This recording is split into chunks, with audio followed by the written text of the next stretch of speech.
buddies, welcome to Python for Toddler Advanced series. So previous நாம வந்துட்டு ஒரு video வந்து போட்டிருந்தோம். So அது என்ன வீடியோ அப்படின்னா ஒரு அனௌன்ஸ்மெண்ட் வீடியோ அப்படின்னு போட்டிருந்தோம். So அந்த அனௌன்ஸ்மெண்ட் வீடியோல நம்ம என்ன சொல்லிருந்தோம் அப்படின்னா so ஆல்ரெடி நம்ம கிட்ட வந்துட்டு பைத்தான்ல ஒரு சீரிஸ் இருக்கு. So அந்த சீரிஸ்ல நம்ம என்ன பண்ணிருந்தோம் அப்படின்னா so Python for Toddler சீரிஸ்ல பேசிக் கான்செப்ட்ஸ் எல்லாமே நம்ம வந்து அதுல கவர் பண்ணிருந்தோம். So லைக் டேட்டா டைப்ஸ், என்னென்ன மெத்தட்ஸ் இருக்கு, அது எப்படி எல்லாம் யூஸ் பண்ணலாங்கிறதெல்லாம் நம்ம ஃபர்ஸ்ட் தியரிட்டிக்கல் கான்செப்ட்ஸா பார்த்தோம். சோ அது பார்த்து முடிச்சதுக்கு அப்புறமேட்டு சோ அத ரிலேட்டடா நம்ம வந்துட்டு ப்ரோக்ராமிங் கான்செப்ட்ஸ் எல்லாமே நம்ம வந்துட்டு பார்த்திருந்தோம்.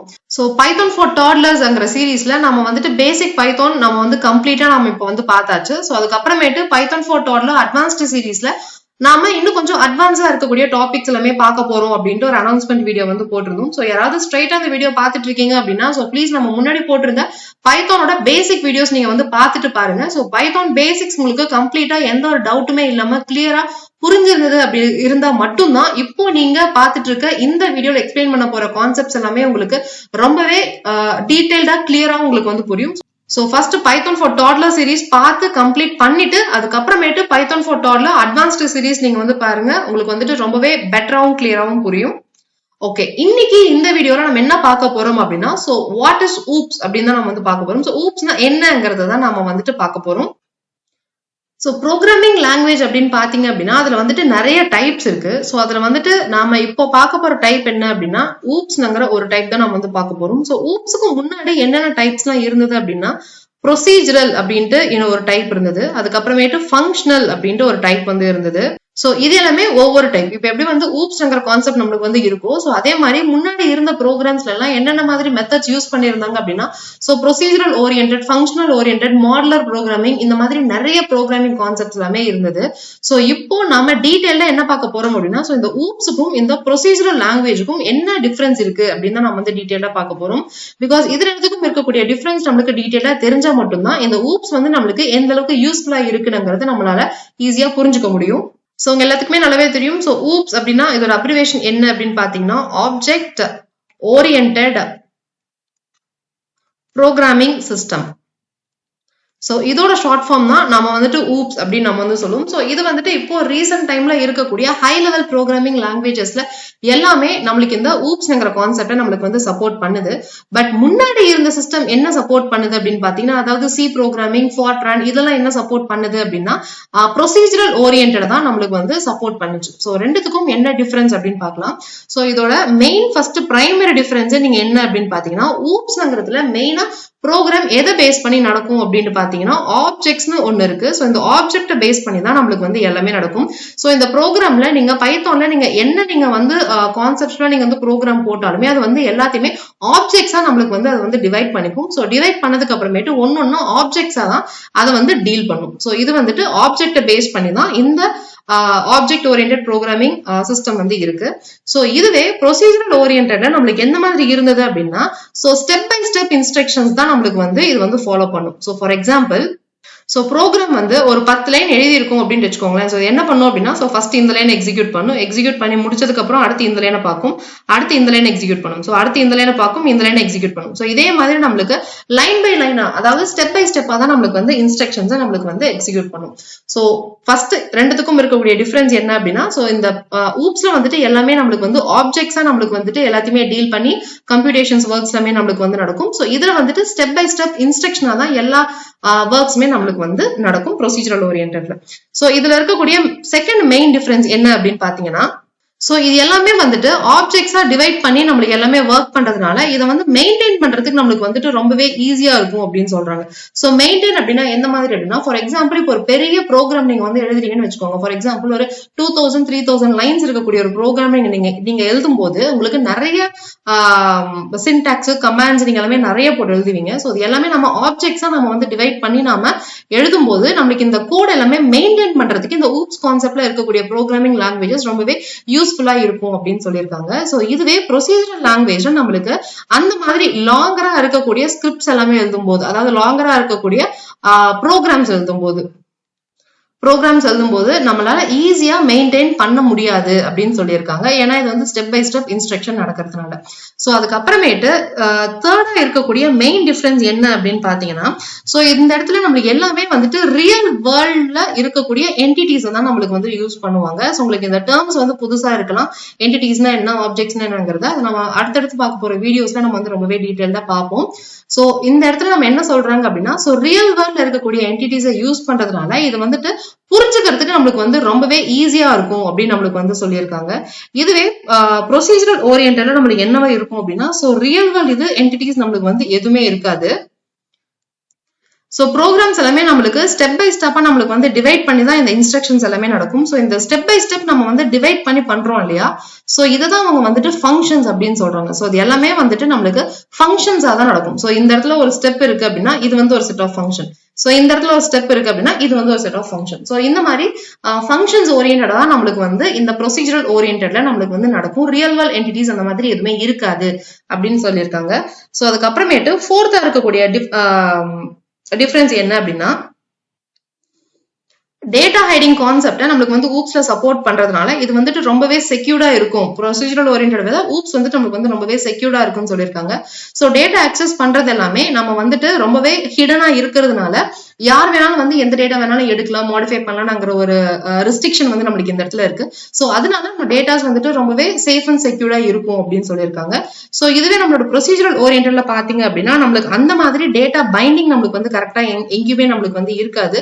ஸோ இதனால செக்யூரிட்டி வைஸ் பார்க்கும்போது நம்மளுக்கு செக்யூரிட்டி வந்து ரொம்பவே கம்மியா இருக்கு அப்படின்னு நம்மளுக்கு ப்ரொசீஜரல் ஓரியன்டட்ல சொல்றாங்க. So again data hiding concept எல்லாமே one of the concept of OOPs தான். ஸோ அதை நம்ம பார்க்கும்போது நம்ம வந்து ரொம்பவே டீடைல்டா பார்ப்போம்.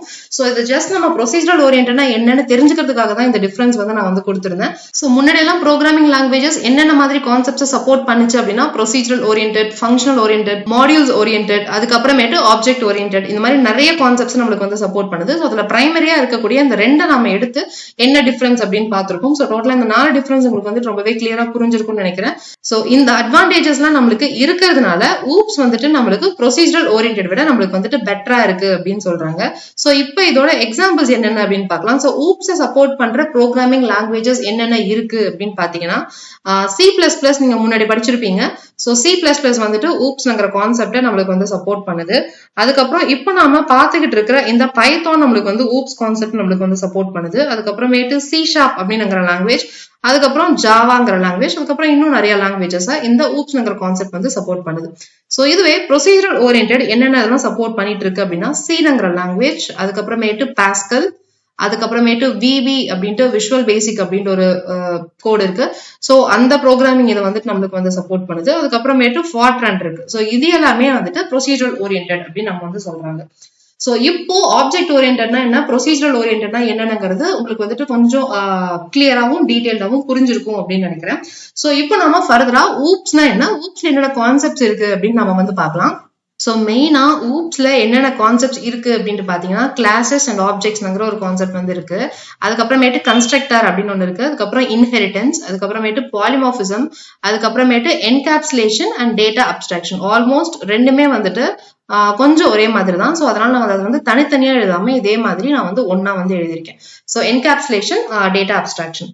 சோ இந்த இடத்துல ஊப்ஸ்ல நம்ம கம்ப்ளீட்டா நம்ம இது எல்லாத்தையுமே தான் நம்ம வந்து பார்க்க போறோம். சோ இது பாக்குறதுக்கு நம்மளுக்கு வந்து ஒரு 4 to 5 கான்செப்ட்ஸ் தான் இருக்கிற மாதிரி தெரியும். பட் இந்த 4 to 5 கான்செப்ட்ஸ் வந்துட்டு ரொம்பவே பவர்ஃபுல்லா இருக்கும் ப்ரோக்ராமிங் லாங்குவேஜஸ் பொறுத்த வரைக்கும். பிகாஸ் எவ்வளவு பெரிய டாஸ்கா இருந்தாலுமே இந்த கான்செப்ட்ஸ் வச்சுட்டு நம்மளால ரொம்பவே ஈஸியா நம்மளால கோட் பண்ண முடியும். சோ இது வரைக்கும் நம்ம பார்த்த அந்த பைத்தான் சீரீஸ்ல கம்ப்ளீட்டா நம்ம இந்த எந்த ஒரு கான்செப்டுமே நம்ம வந்து பார்க்க கிடையாது. கிளாஸஸ் அண்ட் ஆப்ஜெக்ட்ஸ்னா என்ன நம்மளுக்கு தெரியாது, கன்ஸ்ட்ரக்டர்னா என்னன்னு தெரியாது, இன்ஹெரிட்டன்ஸ்னா என்னன்னு தெரியாது. சோ ஆனாலுமே நம்ம வந்து பைத்தான் ப்ரோக்ராமிங்ல ஓரளவுக்கு ஒரு பேசிக் ப்ரோக்ராமிங் எல்லாமே நம்ம வந்துட்டு எக்ஸிக்யூட் பண்ணிருக்கோம். சோ அது எதுலயுமே நம்ம வந்துட்டு இந்த ஊப்ஸ்ங்கிற கான்செப்டை நம்ம வந்து எடுத்துட்டு வரவே கிடையாது. சோ நம்ம முன்னாடி போட்டது எல்லாமே ஒரு மெத்தட் அப்படின்னா, சோ இனிமேட்டு நம்ம பார்க்க போற இந்த ஊப்ஸ்ங்கிற கான்செப்டை வச்சும் நம்ம வந்து ப்ரோக்ராம்ஸ் வந்து போடலாம். லைக் நான் எப்படி சொல்றேன் அப்படின்னா, ஸோ யூசர் கிட்ட இருந்து ஒரு நம்பரை வாங்கிட்டு, சே ஃபார் எக்ஸாம்பிள் 5ங்கிற நம்பரை வாங்கிட்டு அதோட 10ங்கிற ஒரு நம்பரை ஆட் பண்ணிட்டு 15ங்கிற நம்பரை அவுட்புட்டா பிரிண்ட் பண்ணு அப்படின்னு நம்ம சொல்றோம்னு வச்சுக்கோங்களேன். ஸோ இதை வந்து பேசிக்கா நம்ம வந்து பிரிண்ட் ஸ்டேட்மெண்ட் யூஸ் பண்ணியும் இந்த அவுட்புட்டை நம்ம இந்த 15ங்கிற அவுட்புட்டை நம்ம வந்து எடுத்துட்டு வர முடியும். ஸோ அதுக்கப்புறமேட்டு வேரியபிள்ஸ்ங்கிற கான்செப்டை யூஸ் பண்ணியும் நம்மளால இந்த 15ங்கிற அவுட்புட்டை நம்மளால எடுத்துட்டு வர முடியும். ஸோ நம்ம இந்த பேசிக் ப்ரோக்ராமிங்ல இந்த 2 மெத்தட் தான் நம்ம வந்து பார்த்திருப்போம். ஸோ இப்போ இந்த ஊப்ஸ்ங்கிற கான்செப்ட் யூஸ் பண்ணியும் நம்மளால இந்த 15ங்கிற அவுட்புட்டை நம்மளால எடுத்துட்டு வர முடியும். ஸோ இதுதான் வந்துட்டு டிஃபரன்ஸ். ஸோ இந்த ஊப்ஸ்ங்கிற கான்செப்ட் வந்து நம்மளுக்கு எந்த இடத்துல ரொம்ப யூஸ்ஃபுல்லா இருக்கும் அப்படின்னா, ஸோ ஒரு சும்மா இந்த ஒரு 2 நம்பரை வாங்கி ஆட் பண்றோம் அப்படின்னா அந்த மாதிரி இடத்துல நம்மளுக்கு யூசேஜ் வந்து அவ்வளவா நம்மளுக்கு வந்து இருக்காது. எந்த இடத்துல பெருசா இருக்கும் அப்படின்னா, ஸோ பெரிய ஒரு கோட் எழுதுன்னு வச்சுக்கோங்களேன். லைக் ஒரு டிக்டாக் டோ ப்ராஜெக்ட் வந்து நம்ம ஒன்று கிரியேட் பண்றோம், இல்ல ஒரு சின்ன கேம் வந்து நம்ம ஒன்று வந்து டெவலப் பண்றோம், இல்லாட்டி ஒரு மினி ஒரு எக்ஸ்பென்ஸ் மேனேஜர் மாதிரி ஒரு புக் வந்து நம்ம கிரியேட் பண்றோம் அப்படின்னு இந்த மாதிரி கான்செப்ட்லாம் நம்மளுக்கு வந்து வரும்போது, ஸோ இந்த இடத்துல நிறைய இன்புட்ஸ் வாங்குவோம், நிறைய வேரியபிள்ஸ்ல ஸ்டோர் பண்ணுவோம், ஸோ நிறைய மேனிபுலேஷன்ஸ் அந்த டேட்டால நம்ம வந்து பண்ணுவோம். அதாவது நிறைய ப்ராசஸ் வந்து நம்ம அந்த டேட்டால பண்ணுவோம். ஸோ அந்த மாதிரி இருக்கக்கூடிய சமயத்துல ஸோ ஜென்ரலா நம்ம வந்து இந்த ஊப்ஸ் கான்செப்ட் யூஸ் பண்ணாம வெறும் வேரியபிள்ஸ், பிரிண்ட் ஸ்டேட்மெண்ட்ஸ் அந்த மாதிரி வச்சு நம்ம பண்றதை விட இந்த ஊப்ஸ் கான்செப்ட் வச்சு நம்ம கிளாஸஸ் அண்ட் ஆப்ஜெக்ட்ஸ் எல்லாம் வச்சு நம்ம வந்து ஒரு ப்ரோக்ராமை நம்ம கன்ஸ்ட்ரக்ட் பண்ணும்போது அது வந்துட்டு ரொம்பவே எஃபெக்டிவா இருக்கும். ஸோ பெரிய ப்ராஜெக்ட்ஸ் நம்ம பண்ணும்போது 2000 3000 லைன்ஸ் இருக்கிற இடத்துல நம்ம வந்துட்டு ப்ரோக்ராம் ஒன்னொன்னு ரிப்பீட் பண்ணி எழுதுற மாதிரி இருந்தது அப்படின்னா, ஸோ அது எல்லாத்தையுமே நம்ம வந்துட்டு இந்த ஊப்ஸ் கான்செப்ட் யூஸ் பண்ணி நம்ம வந்துட்டு ரொம்பவே ரெடியூஸ் பண்ணலாம். ஸோ அதை நம்ம ஃபர்ஸ்ட் நம்ம பார்க்க போற கான்செப்ட் என்ன அப்படின்னா, so classes and objects. So classes and ஆப்ஜெக்ட்ஸ்ங்கிறது ஒரு கான்செப்ட். ஸோ இதுல வந்து ஆக்சுவலா இன்னொன்னும் இருக்கு. ஸோ என்ன அப்படின்னா மெத்தட்ஸ் அப்படின்னு வந்து சொல்லுவாங்க. ஸோ இது வந்துட்டு ஊப்ஸ்ல இருக்கக்கூடிய one of the concept. So OOPS வச்சு நம்ம ஒரு ப்ரோக்ராமிங் லாங்குவேஜ்ல ஒரு கான்செப்ட் நம்ம வந்துட்டு ஒரு ப்ராப்ளம் சால்வ் பண்றோம் அப்படின்னா, ஸோ கண்டிப்பா அதுல நம்ம அந்த கிளாஸஸ் அண்ட் ஆப்ஜெக்ட்ஸ் நம்ம வந்து யூஸ் பண்ணிருப்போம். ஸோ கிளாஸஸ் ஆப்ஜெக்ட்ஸ்னா என்னங்கிறத நம்ம இன்னும் ஃபர்தரா நம்ம இன்னும் டீடைல்டா பார்ப்போம். ஸோ அதுக்கப்புறம் அதே மாதிரி கன்ஸ்ட்ரக்டர் அப்படின்ட்டு ஒன்று வந்து இருக்கு. ஸோ கன்ஸ்ட்ரக்டர்னா என்ன அப்படின்னா ஊப்ஸ்ல இருக்கக்கூடிய ஒன் ஆஃப் தி கான்செப்ட் தான்.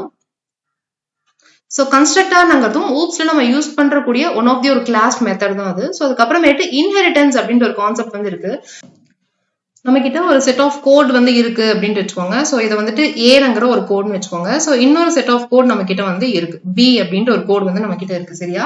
இப்போ இந்த இடத்துல நம்ம என்ன டாஸ்க் நம்ம பெர்ஃபார்ம் பண்ணணும் அப்படின்னா, ஸோ இந்த டாஸ்க்லாம் பெர்ஃபார்ம் பண்ணி முடிச்சதுக்கு அப்புறமேட்டு நம்மளுக்கு ஒரு ஆன்சர் வந்திருக்கும் இல்லையா? ஸோ அந்த ஆன்சர் நம்ம என்ன பண்ணணும் அப்படின்னா இதுக்கு நம்ம வந்து இன்புட்டா நம்ம வந்து கொடுக்கணும். ஸோ இதுல கொஞ்சம் சர்டன் ஆப்ரேஷன்ஸ் வந்து நம்ம பெர்ஃபார்ம் பண்ணிட்டு அதுக்கப்புறமேட்டு இதுல வந்துட்டு அவுட்புட் அப்படின்னு நம்ம வந்து சொல்லணும் அப்படின்னு வச்சுக்கோங்களேன். இப்போ நம்ம இந்த இடத்துல என்ன ஜென்ரலா பண்ணுவோம் அப்படின்னா, ஸோ ஏங்கிற கூட நம்ம வந்து தனியாக எழுதுவோம், இதுல இருந்து அவுட்புட் எடுப்போம். ஸோ திரும்ப என்ன பண்ணுவோம் அப்படின்னா, ஸோ இந்த பிக்கு நம்ம இது இன்புட்டா தரும்போது திரும்ப இதே நம்பர் ஆஃப் லைன்ஸ் ஆஃப் கூட நம்ம வந்து இந்த இடத்துல எழுதுவோம். ஸோ அந்த மாதிரி பண்ணாம இந்த இன்ஹெரிட்டன்ஸ் கான்செப்ட் நம்ம என்ன பண்ணும் அப்படின்னா, ஸோ இந்த மொத்தமா இந்த இடத்துல இந்த ஏங்கிற ஒரு ப்ரோக்ராம் இருக்கு இல்லையா? ஸோ அதை வந்து நம்ம கம்ப்ளீட்டா நம்ம வந்து பிங்கிற ப்ரோக்ராம்க்கு நம்மளால கொடுக்க முடியும். ஸோ இதை வந்து என்ன சொல்லுவாங்க அப்படின்னா, ஸோ இது வந்து பேரண்ட் அப்படின்னு நம்மளுக்கு வந்து சொல்லுவாங்க. இது வந்துட்டு சைல்டு கிளாஸ் அப்படின்னு நம்மளுக்கு வந்து சொல்லுவாங்க. ஸோ இந்த பேரண்ட் கிட்ட இருக்கிற எல்லா ஃபியூச்சர்ஸுமே இந்த சைல்டு கிட்ட வந்து கொடுத்துருப்பாங்க. ஸோ இதோட அவுட்புட்டை நம்ம எடுத்து இதுல இன்னும் கொஞ்சம் யூசர்ஸ் ஏதாவது மாடிஃபிகேஷன் பண்ணணும்னா பண்ணிட்டு நம்மளால ஈஸியா நம்மளால அவுட்புட் வந்து எடுத்துட்டு வர முடியும். ஸோ இதுல இருந்து நம்மளுக்கு என்ன ரெடியூஸ் ஆகுது அப்படின்னு பாத்தீங்கன்னா, ஸோ திரும்ப ஏல இருக்கக்கூடிய நம்பர் ஆஃப் ப்ரோக்ராமிங் லைன்ஸ் நம்ம பில நம்ம எழுத வேண்டிய அவசியம் நம்மளுக்கு வந்து இருக்காது. பிகாஸ் அது நம்ம ஆல்ரெடி ஏல வந்து எழுதியிருக்கோம். ஸோ ஏல இருக்கிறது அப்படியே யூஸ் பண்ணிக்கிறோம் இல்லையா? ஸோ இந்த கான்செப்ட் தான் நம்மளுக்கு வந்து இன்ஹெரிட்டன்ஸ் அப்படின்னு நம்மளுக்கு வந்து சொல்றாங்க. ஸோ அதுக்கப்புறமேட்டு பாலிமார்பிசம் அப்படின்னு இன்னொரு கான்செப்ட் இருக்கு. ஸோ பாலிமார்பிசம்ங்கிற வேர்டை என்னவா பிரிப்பாங்க அப்படின்னா, ஸோ ஃபர்ஸ்ட் வந்து பாலி, அதுக்கப்புறமேட்டு மார்பிசம் அப்படின்ட்டு பிரிப்பாங்க. ஸோ பாலி அப்படின்னா மெனி அப்படின்ட்டு அர்த்தம். ஸோ மார்பிசம் அப்படின்னா ஃபார்ம்ஸ் அப்படின்ட்டு அர்த்தம். ஸோ மெனி ஃபார்ம்ஸ் வந்து இருக்கும் அப்படின்னு அர்த்தம். ஸோ ஃபார் எக்ஸாம்பிள் ஒரு ஆப்ஜெக்ட் இருக்கு அப்படின்னா அது வந்துட்டு 2-3 விதத்துல அதை வந்து நாம வந்து பெர்ஃபார்ம் பண்ண வைக்கிறது. ஸோ இன்னும் கொஞ்சம் ரியல் டைம் எக்ஸாம்பிள் சொல்லணும் அப்படின்னா, ஒரு பையன் வந்து இருக்கான்னு வச்சுக்கோங்க, அதாவது ஒரு மேன் வந்து இருக்கான்னு வச்சுக்கோங்க. அவன் வந்து காலேஜ்ல இருக்கான். ஓகேங்களா? ஸோ அவன் காலேஜ்ல இருக்கும்போது அவன் என்னவா இருப்பான் அப்படின்னு பாத்தீங்கன்னா நம்மளுக்கு வந்து ஸ்டூடெண்டா இருப்பான். ஓகேங்களா? சோ அதே அந்த ஒரு பையன் வந்துட்டு நம்மளுக்கு கிரவுண்ட்ல இருக்கான்னு வச்சுக்கோங்களேன், அதாவது பிளே கிரவுண்ட்ல இருக்கான் அப்படின்னா அவன் வந்துட்டு நம்மளுக்கு அந்த இடத்துல பிளேயரா இருப்பான். சோ இந்த இடத்துல மேன்ங்கிற ஒரே ஒரு ஆள் தான் இருக்கும், அதாவது ஒரே ஒரு பர்சன் தான். இந்த இடத்துல 2-3 பர்சன் கிடையாது, ஒரே ஒரு பர்சன் தான் இருக்காங்க. ஆனா அவங்களோட ஃபார்ம் பாத்தீங்கன்னா 2 ஃபார்ம்ல அவங்க வந்து இருக்காங்க. காலேஜ்ல இருக்கும்போது அவங்க ஸ்டூடெண்டா இருக்காங்க, கிரவுண்ட்ல இருக்கும்போது பிளேயரா இருக்காங்க. சோ இது வந்துட்டு புரியணுங்கிறதுக்காக தான் நான் ஜஸ்ட் ஒரு சின்ன எக்ஸாம்பிள் நம்ம சொல்லியிருக்கேன். சோ பாலிமார்பிசம் கான்செப்ட்ஸ் நம்ம இன்னும் இன்டெப்தா பார்க்கும்போது உங்களுக்கு வந்துட்டு ரொம்பவே டீடைலா புரியும். சோ அதாவது ஒருத்தங்களுக்கு 2-3 ஃபார்ம்ஸ் இருக்கு. சோ அதுதான் வந்துட்டு பாலிமார்பிசம்.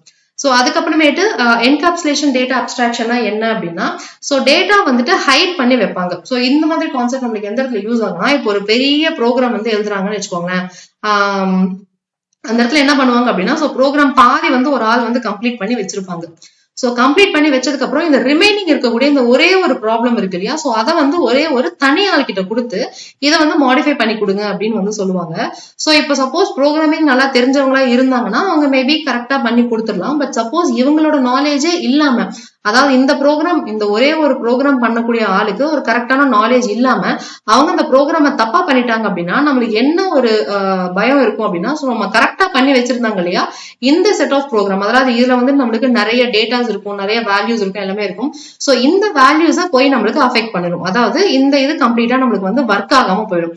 சோ அப்ப நம்ம என்ன பண்ணலாம் அப்படின்னா, சோ இவங்க என்ன மாதிரி தப்பு வந்து நம்மளுக்கு பண்ணியிருந்தாலுமே இந்த செட்டப்பை அஃபெக்ட் பண்ணாம நாம வந்துட்டு இந்த லைன்ஸ் ஆஃப் கோட் வந்து நம்மளுக்கு ஒர்க் ஆகணும் அப்படின்னு நம்ம வந்து சொல்லுவோம்ல.